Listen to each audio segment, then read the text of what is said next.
The time has come. The time to take your networks to the next level, to 100 gigabits per second.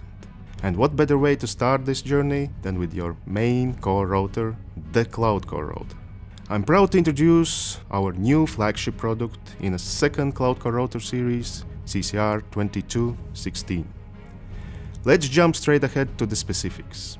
This device uses the same 16-core 64-bit ARM version 8 CPU as the previously announced CCR2116, with 1 gigabit Ethernet port, 12 SFP28 cages for 25 gigabit networking, and 2 QSFP28 cages for the 100 gigabit connectivity.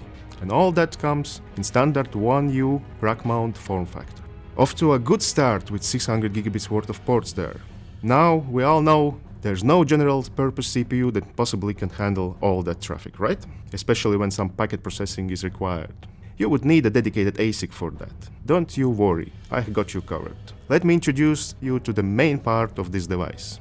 This is Marvell Prestera Aldrin 2 chip, a 24 by 25 gigabit switch chip that can reach wire speeds on all the ports.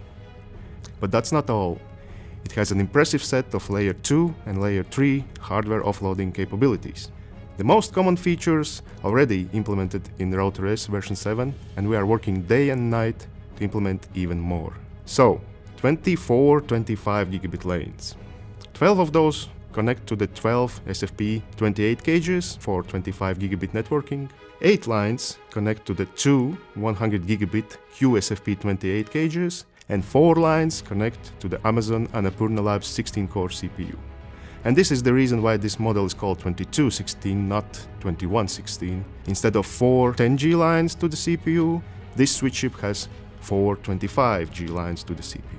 Speaking of CPU, most Layer 3 hardware offloading features would not be possible without a powerful CPU.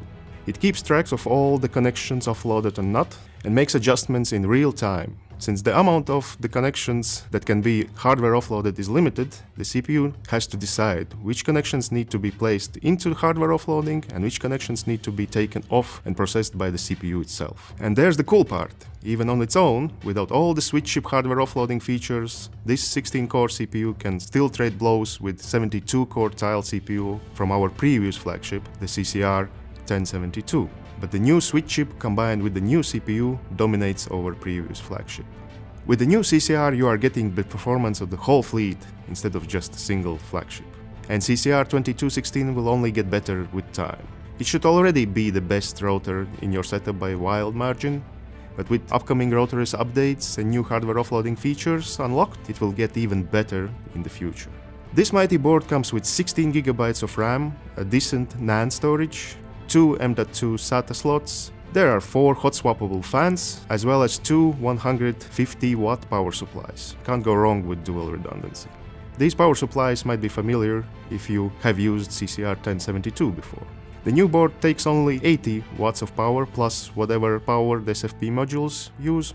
That's another reason why the 2216 is perfect drop-in upgrade for 1072 users. It provides better performance, improved connectivity options, lower power consumption, and you get to use all your previous SFP modules and power supply units. That's a bargain with capital B. A nice start to 100 gigabit era, don't you think? Please leave your comments and questions below. For more information, contact the MikroTik distributors and hurry up. I have a hunch this product will fly off the shelves pretty fast.